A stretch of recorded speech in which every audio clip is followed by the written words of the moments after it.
Muy bien. Según los rangos de evaluación para esta empresa, para el primer periodo en que hemos concluido, que tiene capacidad de pago en el corto plazo, sí. ¿Tiene garantías y respaldos? No. ¿Tiene equilibrio entre inversión y financiamiento? No. ¿Tiene una buena concentración de recursos productivos? Sí, para el primer periodo. Muy bien. Ahora yo tengo que darle una evaluación final o conclusión final. ¿A qué me refiero con esto? Yo tengo que calificar la estructura del balance general para el primer periodo de esta empresa como excelente, muy buena, buena, suficiente, pésima, muy mala, mala, riesgosa o mala. ¿De acuerdo a qué? De acuerdo a los criterios que cumple la empresa en cada periodo. Yo en este caso veo que como cumple solamente el primero, que es el más principal, y el último, la concentración de recursos productivos, puedo asemejarlo a que está entre buena y suficiente. Y a criterio personal aquí, pueden poner ustedes su criterio personal. De mi parte va a ser, yo lo califico como suficiente. Símbolo o abreviación, la letra S. Muy bien. Pongo la S de qué? De suficiente. Tiene una estructura suficiente o aceptable.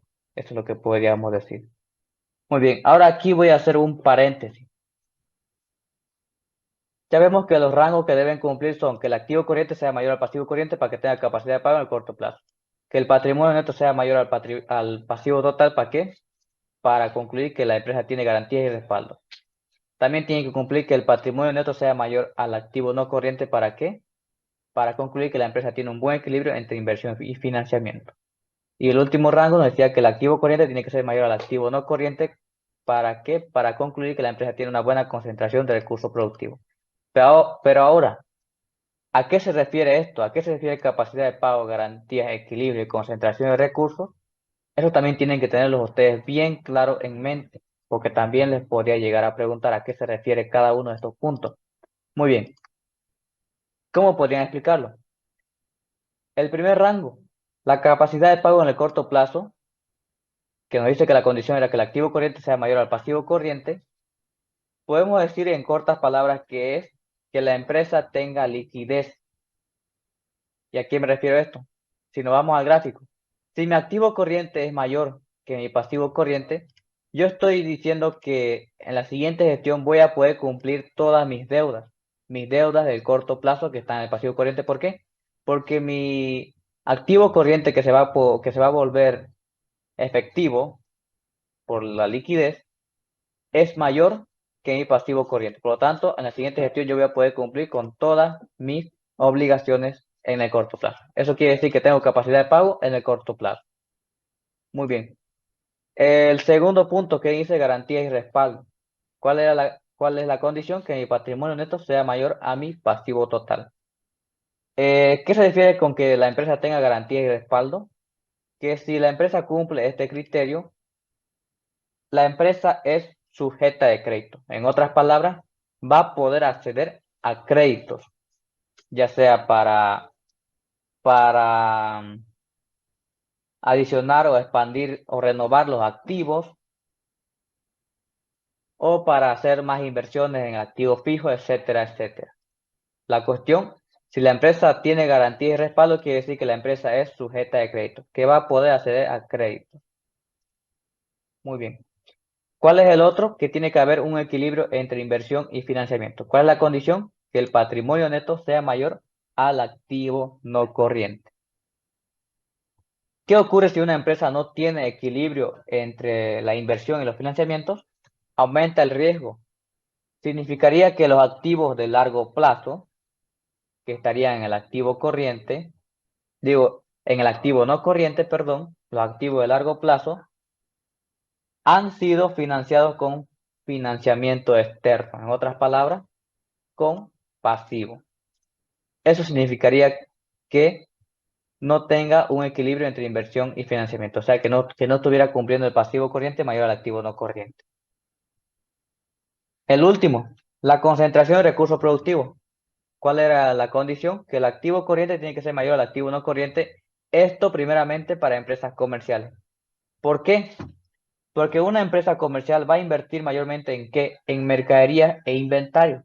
y esa mercadería de inventario, ¿en dónde se encuentra? En el activo corriente. Por lo tanto, para mi empresa comercial, mi activo corriente tendría que ser mayor a mi activo no corriente. Pero ¿qué ocurre para una empresa industrial? La empresa industrial mayormente va a invertir ¿en qué? En maquinaria y equipos productivos. ¿Qué es esto? En otras palabras, activo fijo. ¿Y dónde se encuentra mi activo fijo? En el activo no corriente. Por lo tanto, para una empresa industrial, el rango sería la inversa. Para una empresa industrial, tendría que ser mi activo no corriente mayor al activo corriente para decir que sí tiene una buena concentración de recursos productivos. Muy bien, esto que hicimos acá, también lo tienen que hacer lo mismo para el segundo periodo y para el tercer periodo. Los gráficos también de igual manera para el segundo periodo y tercer periodo. Ahora bien, al momento de presentar este trabajo al licenciado, él les puede pedir que interpreten primeramente y que después evalúen lo que es la estructura de este balance. ¿Cómo lo van a hacer? Primeramente, interpretación se refiere a indicarle qué significan cada uno de estos porcentajes que yo tengo aquí en mi resumen o en la gráfica. ¿Cómo podemos hacerlo? Una de las formas podría ser que interpretemos primeramente de la siguiente manera. Puedo decir aquí que mi activo corriente es el 65,04% de mi activo total.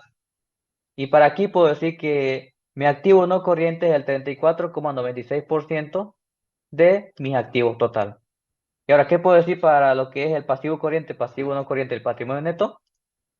Interpretando, yo podría decir que el pasivo corriente es el 28,45% de qué? Del financiamiento total. Y el pasivo no corriente representa un 37,94% del financiamiento total. Para el patrimonio neto, ¿qué puedo decir? Que el 33,61% equivale a qué? Al patrimonio neto del financiamiento total.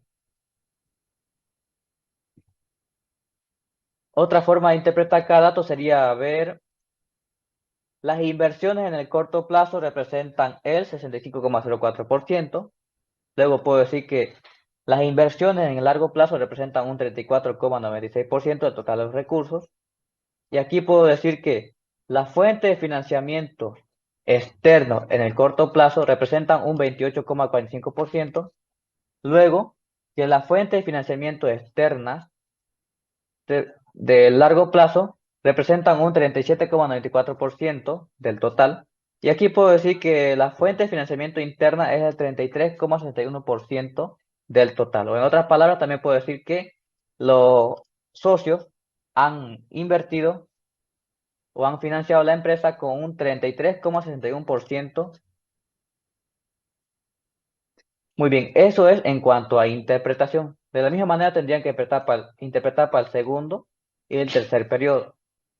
Muy bien, eso es en cuanto a interpretación. Recuerden que interpretación no es lo mismo que evaluación. Ahora bien, cuando el licenciado les diga evalúen lo que es el primer periodo, en este caso, voy a explicar el primer periodo, cómo podemos explicar la evaluación?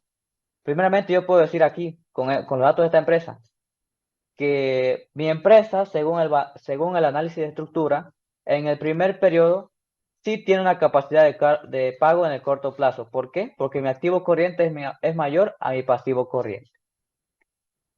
Luego, ¿qué puedo decir?